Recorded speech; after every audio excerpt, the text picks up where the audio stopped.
అయ్యప్ప స్వామి కథ పార్ట్ 8.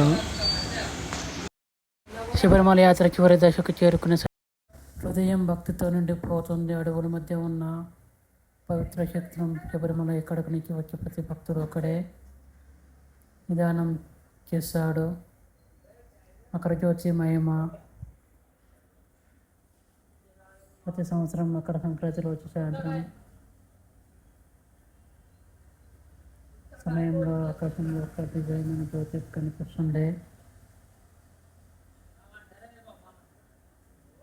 దివ్య మకర జ్యోతి అంటారు దీన్ని. ఈ క్షణంలో చూసేందుకు లక్షల మంది ఎదురు చూస్తారు. మకర జ్యోతి కనిపించే సమయంలో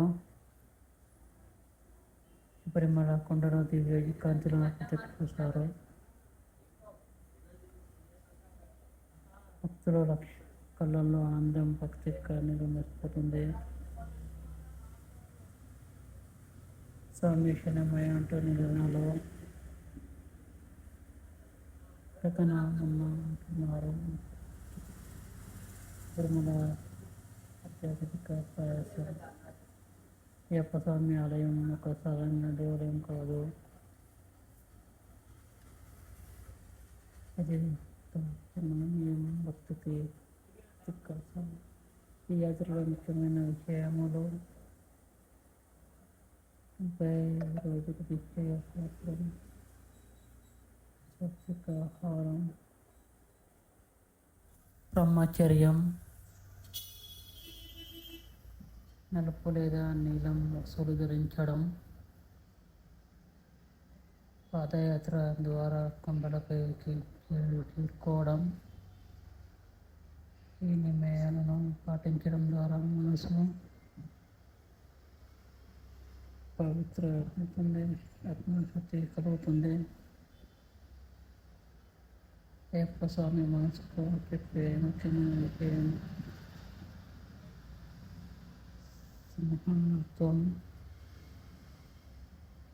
శాంతి, ధర్మం. పరిమళలో అన్ని వర్గాల ప్రజలు ఒకేలా స్వామిని దర్శించుకుంటారు. అక్కడ ఎవరికి ఎలాంటి విభజనలు ఉండదు. ముగింపు. అక్కడ జ్యోతి దర్శనం తర్వాత భక్తులు హృదయ ఒక అద్భుతమైన ఆనందంతో నిండిపోతుంది. ఈ యాత్ర ఒక ప్రయాణం మాత్రం కాదు, ఇది ఒక ఆత్మీయ ప్రయాణం. చివరిగా అందరూ ఒకే మాట చెప్తారు, స్వామి శరణమయ్యప్ప. ఈ వీడియో మీకు నచ్చినట్లయితే లైక్, షేర్, కామెంట్, సబ్స్క్రైబ్ చేయండి ప్లీజ్.